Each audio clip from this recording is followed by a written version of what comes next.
Hello and welcome. I'm Fumi Suleiman and this is my channel. I'm here to talk about my faith and my journey as an entrepreneur. I recently became a full-time entrepreneur and I'm a multifaceted one at that, and I have loads of experiences to share. So if you're interested in learning and growing with me, go ahead and subscribe and like. Thank you. God bless you.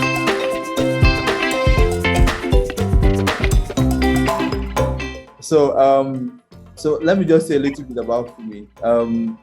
I met Fumi a couple of years ago. Yes, some years ago.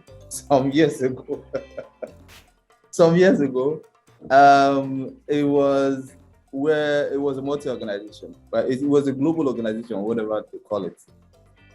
So I don't know, Fumi. I hope multinational FMCG. Multinational, yeah, FMCG.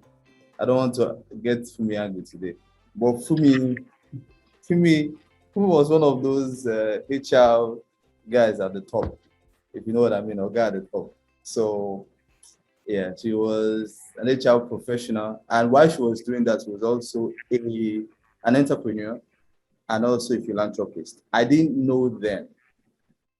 I didn't know that Fumi was an entrepreneur until I think 1 year or 2 years into the business. That was when I got to know that Fumi was an entrepreneur.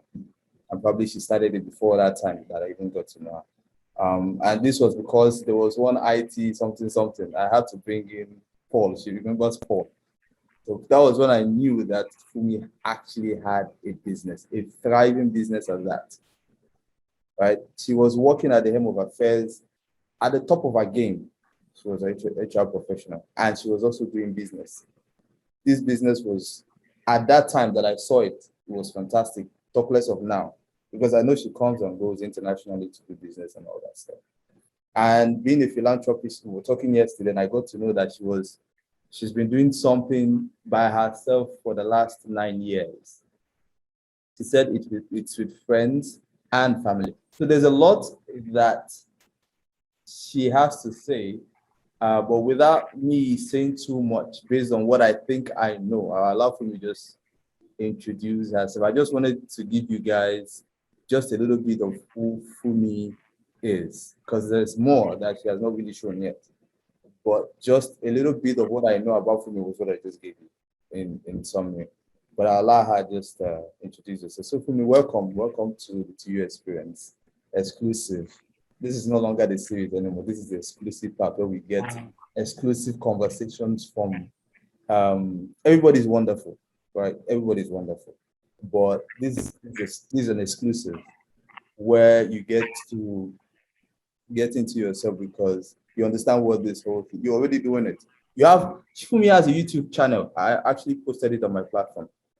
So please follow her and just get to know more of her. So you know what this is all about, right? So hopefully your story would change not just my life, because it has been for a long time. But I know there are a lot of people with the whole thing happening within these few hours. There's a lot of people waiting to listen to you, right? So I'll allow you to introduce yourself first before I start asking any questions. So welcome, Fumi. Thank you so much for honoring our invitation. Thank you so much, Obinna. Hello, everyone. Yeah. Good morning, good afternoon, good evening, wherever you are. So honored to be here. Obinna, thank you so much. You're welcome.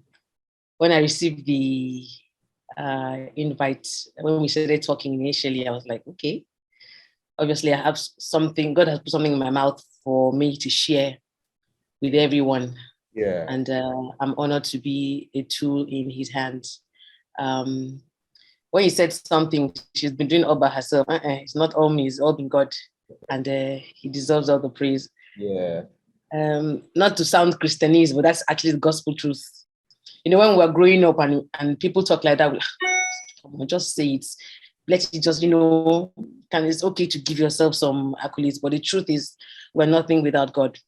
So I'm Fumi Suleiman. I don't have a standard way of introducing myself. Sometimes that question throws me off, but I'll give you a few tips and really it will help get you to know for whoever is just meeting me for the first time. I'm hoping that by the time I'm done, it will give you a better a little insight on who I am. Yeah. I'm a 10-year-old deaconess in the Redeemed Christian Church of God. I'm an entrepreneur, like Obinna said, full-time entrepreneur now, and I became that by the leading of God. I also have a personal ministry, which started out as an instruction from God, and I stayed in the place of direction, and it has blossomed to what it is now.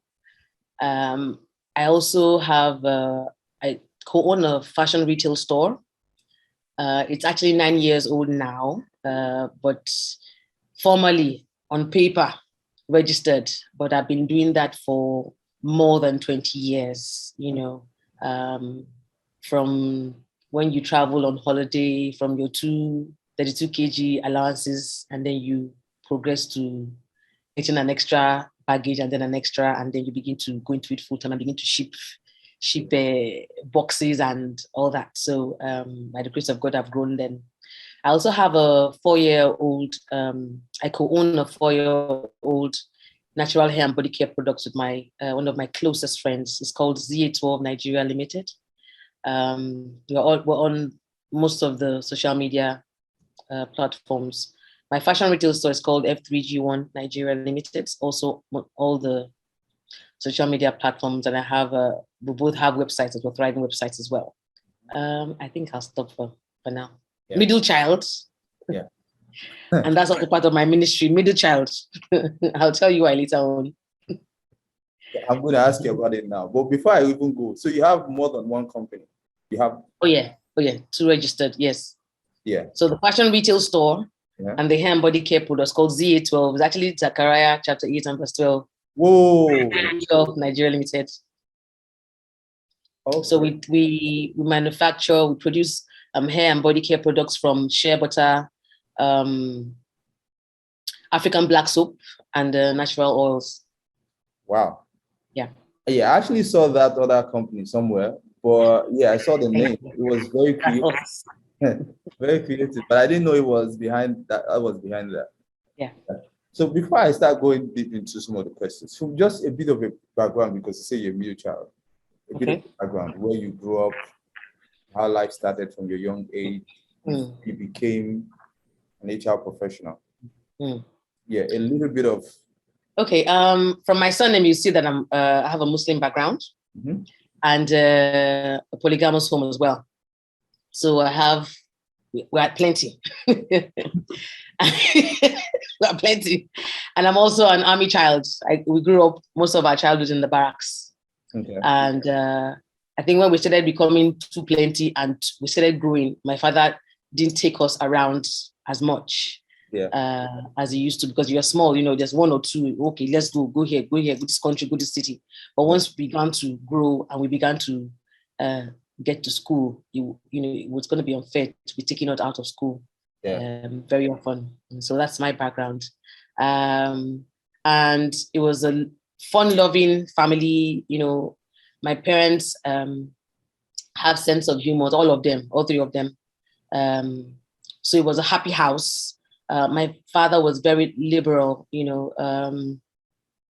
would take us, he exposed us. And my mom said he was actually the one that brought her to Lagos, as a younger maiden. So he was very exposed. He grew up in the UK at a very tender age. He was taken to the UK to the army, and he brought that background into taking care of us and bringing us up. Very generous people, my parents. We grew up with, even though, like I said, we were plenty, we still had other people that we called aunties and uncles. And it wasn't until when I grew up later when I found out that most of these people were not even family members of ours. They were just, I'm telling you, they were just people that my dad, would bring into the house, just come and tell him some story or other. And, he just welcomes, gives the access to his children, ups and downs in that regard. My mom as well, they later separated, but she also continued in that, very, very homely, very family oriented. Most of the values that my mom instilled in us, her kids, we followed them till this very day.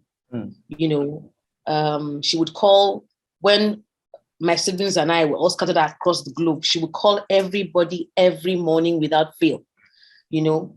And if she didn't get to hear from you, she would call the other person and ask that person, has that person spoken to you or heard from you lately? Forgetting that she just spoke to that person yesterday, you know. And sometimes she would call you, because my mom was an early bird, even until the very, you know, to the very end.